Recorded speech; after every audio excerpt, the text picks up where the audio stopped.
So last category is quadratic formula. We already pretty much did 2 examples of the quadratic formula, but this one's probably not going to have I in it. So let's do some examples of here.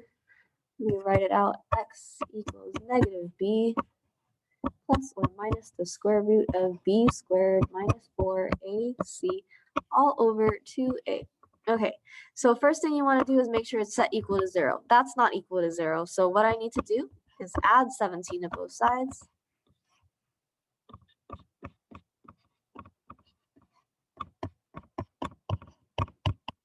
And so now that cancels out and it's set equal to 0.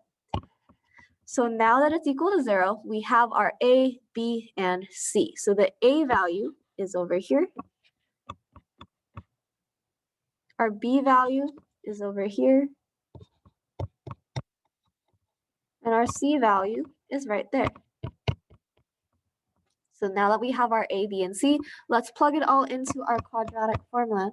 So negative b, so it's a negative of negative 20 plus or minus the square root of b squared. So negative 20 squared minus 4 times A is 4, times C is 17. All over 2A, so 2 times A, which is 4. So we just plugged it in, no big deal, nothing different so far. And then let's simplify this. So negative of a negative 20 now gives us positive 20. And once again, I don't want to type that in, so I'm going to go take that calculator.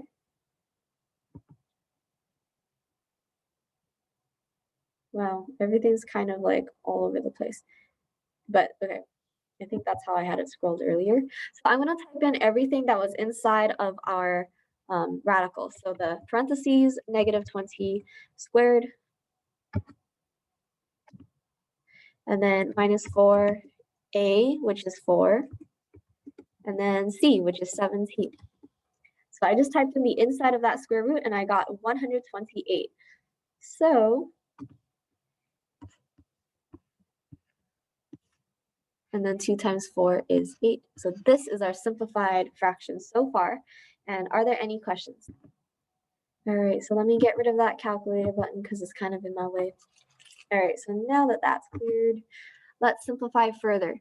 So the square root of 128 isn't like a perfect nice number, but we can split the square root of 128 into 2 pieces. So let me rewrite it. So 20 plus or minus the square root of, actually let me do that differently, square root of 64 times the square root of 2. So why did I split 128 into 64 times 2? Well, 64 times 2 is equal to 128, but specifically, I wanted to take that 64 out because 64 is a perfect square. Remember that category in the beginning where I said we want to fit perfect squares into the radical? That's exactly what we're doing here, except that this time is just a positive number. So we want to fit a perfect square into the number that we're given. So if we were given 128, I try the perfect squares of like 16, 25, 36, 49, and 64, and 64 fits into 128. So I split 128 into square root of 64 times square root of 2. And so once we do that, the square root of 64 is 8. So this piece, I'm going to circle it, this piece just turned into this piece because the square root of 64 is 8. So square root of 64 times square root of 2 is 8 times square root of 2. Okay, and so finally we just need to simplify a little bit more. So I believe we can type it as one fraction. That would be, well, we could just type it as 2 separate numbers. That's okay. So let's do 20 divided by 8 plus or minus 8 square root of 2 divided by 8, and then those 8s will cancel out. It's just square root of 2. So we just divided everything by 8.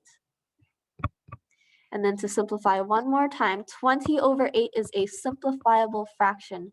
Both the top and bottom can be divisible by 4. So then that would give us 5 over 2. Instead of 20 over 8, it is now 5 over 2 plus or minus root 2. And so this can be your final answer, 5 plus or minus root 2. So I'm going to pause the recording and see if you guys have any questions. Let me type in this answer then, 5 halves plus or minus, oh, that's not what I wanted. There we go, plus or minus radical 2. Okay, so 20 divided by 8 gave us 5 over 2, and then 8 cancels out, we just have square root of 2. All right, let it load slowly. There we go. Okay, so let me get rid of all that writing, and then let's go to the next problem. Remember, if you need more examples, there's always the show example button here. And there's also no penalty, so you can see solution and then try another problem if you need to. Okay, turn on my annotations. All right, so we want to make sure it's set equal to 0. So this is not equal to 0 yet. So I'm going to scroll down a little bit so I have more space. So I'm going to add 54 to both sides. You get 2x squared plus 24x plus 54 equals 0 because those cancel out. So you want to set it equal to 0. Once it's equal to 0, now we can use our quadratic formula, which I will write it over here. Negative b plus or minus the square root of b squared minus 4ac all over 2a. Okay, what is our a value? It's the coefficient in front of the x squared. So a is equal to 2. Our b value is positive 24. And then our c value is 54. Please excuse my messy handwriting. Remember, my iPad just wasn't working today, so you guys see me write with my finger, which is not very neat. Okay, so x is equal to negative b, so negative 24 plus or minus the square root of b squared, so 24 squared minus 4 times a, which is 2, times c, which is 54, all over 2a, which is 2. Okay, so now let me type or simplify this in a little bit more. We have negative 24 plus or minus the square root of, let me type that part into the calculator because I know that you don't want to type that in, or you don't want to just do that by hand, right? Who wants to do that by hand? So 24 squared minus 4 times 2 times 54, and that gives us 144. So let me annotate. And then all divided by 2 times 2 is 4. So before I move the calculator out of the way, are there any questions? Okay, so let's simplify this a little bit further. Oh wait, I need to move the calculator out of the way. There we go. Okay, simplifying this further, we have negative 24 plus or minus square root of 144 is simply 12, because 12 times 12 is 144. Okay, and then we could simplify this even further. So negative 24 divided by 4 gives us negative 6. And then 12 divided by 4 gives us 3. So we have negative 6 plus or minus 3. Now, I believe you can type this into Delta Math and be done with it. However, I feel like we can emphasize that since these are nice whole numbers, we can actually add and subtract them together. So when you have negative 6 plus or minus 3, this is really two different answers. This is really negative 6 plus 3.